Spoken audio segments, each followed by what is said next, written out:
Dr. Holte, it's been a phenomenal 17 years. I'm not going to say it's a retirement because I know we're still involved and you're continuing to do your work as the eye health president now. But I want to thank you for your mentorship, your friendship. You've been an unbelievable leader for TCO. I many times mentioned that your ability to build consensus across, frankly, over 100 physicians has been unbelievable over time. The one great story I'll share about Dr. Holte is related to our Crosstown building project. And we were at an Edina City Council meeting. Myself, Dr. Holte, and our architect were at the podium having to field questions from the City Council. It was a little contentious. We kind of got a question out of left field. One of the City Council members asked us if we were going to have a bike rack at the building. And I'm like, I have no idea if we're going to have a bike rack. I didn't know how to answer the question. And Dr. Holte stepped to the mic and looked right at that City Council member. And his statement was, well, our patients are not able to ride a bike when they come to our appointments, but all of our patients are able to ride a bike when they leave. And the council chamber just kind of erupted in laughter. It took the tension out of the room, and the rest is history. Dave, you've just been a great colleague at Twin Cities Orthopedics, and really you're the reason that I'm part of Twin Cities Orthopedics. When we were Minnesota orthopedic specialists, we were a small little feisty little group of 10 orthopedic surgeons. Dave was instrumental in bringing us in and inviting us in to talk about merging into Twin Cities Ortho, and his leadership at Twin Cities Orthopedics and his camaraderie with our group as we were working through this opportunity and transition was key. And I actually owe my time here at Twin Cities Orthopedics to Dave. I imagine that you're going to hear a lot about Dave Holte and what he's meant to TCO and his accomplishments and really his legacy. What I'd like to do is give you just a little background to Dave Holte, the resident. Dave and I were residents together at the university 35 years ago. Boy, does that make me feel old.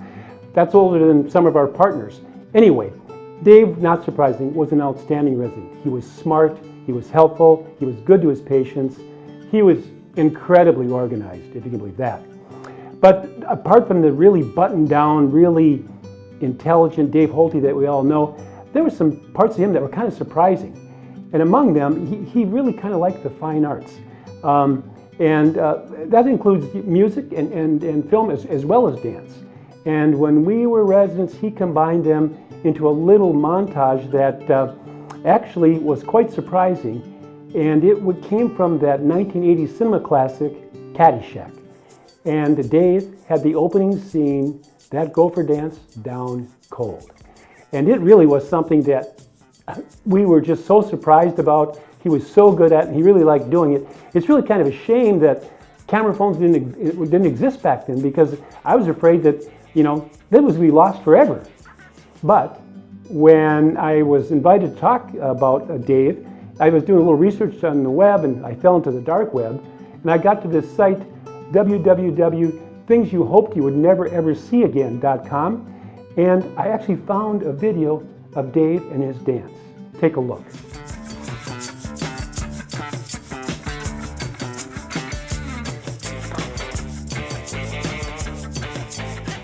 I can't help but smile as I think about the fact that you were in a leadership role for 19 years with TCO. That is an amazing accomplishment and one which you should take great pride in.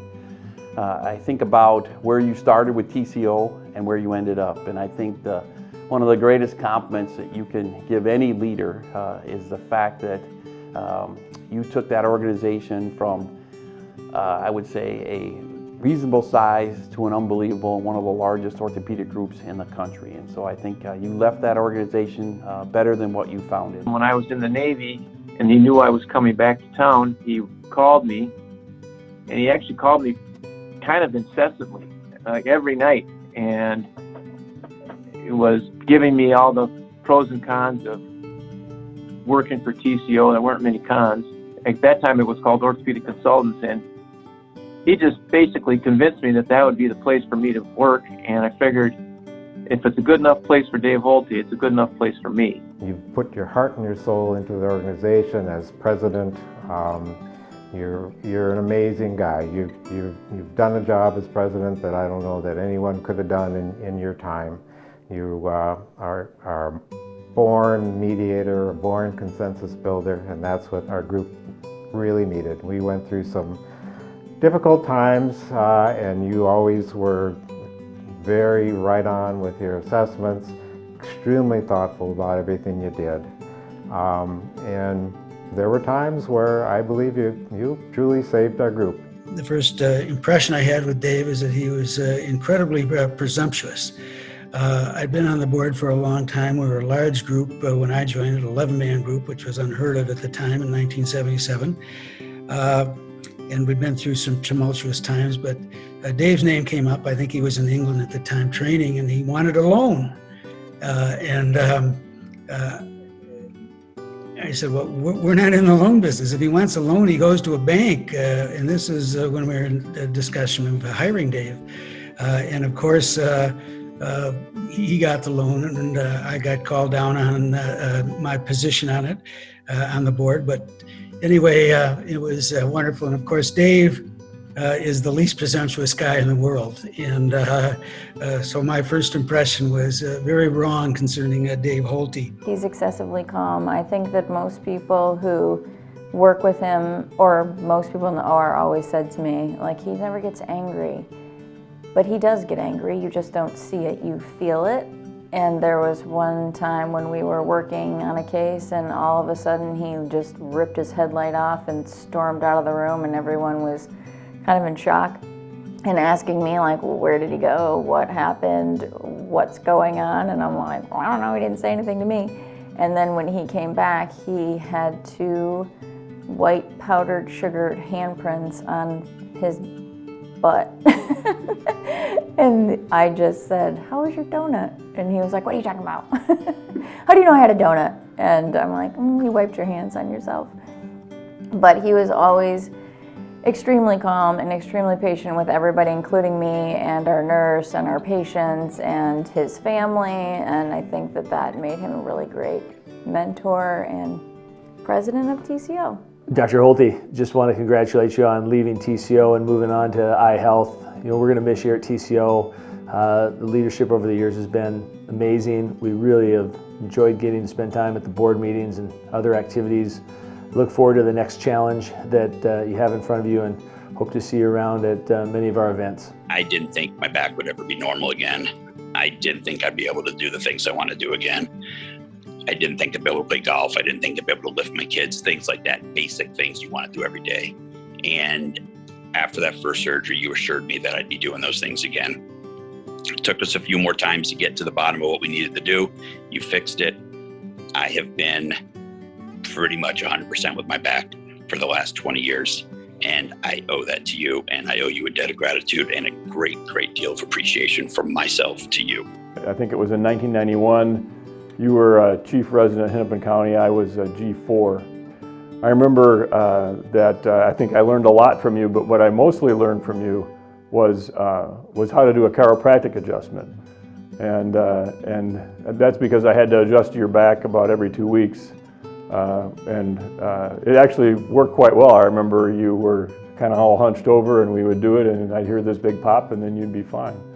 But I'm sure you taught me many other things, but that's what I remember. I also remember that table of yours, that adjustment table, would always end up at whatever hospital you were at after the first couple of weeks. And I think you were even adjusting some of our professors now and then. And then you graduated a year ahead of me, went off to England to do your fellowship, and then came back to Orthopedic Consultants. And I think you were at least partly responsible for recruiting me there, and I'm eternally grateful for that. Dr. Holte, I'll never forget, you were one of the first physicians I met when I interviewed at TCO back in 2010, and how intimidated I was by the group, coming to the first floor conference room in Edina and being interviewed by Troy and probably close to 10 physicians. And you were incredibly soft-spoken and very welcoming, and just put me at ease, and I knew I was in a good spot, and excited to interview and hopefully join the organization. You've just been an asset to TCO. In my 10 years here, it's been just an absolute privilege working with you. You've got an uncanny ability to bring people and bring groups together, and I think that's what's really driven the success of the organization. We've had a lot of great laughs together at Ortho Forum meetings or out of town site visits, playing some rounds of golf together. And I'm really gonna miss your Sven and Oli jokes at the holiday party every year. Some of them funny, some of them not so funny. Some of them repeated over the 20 years. But the best part was always your laugh when you told them.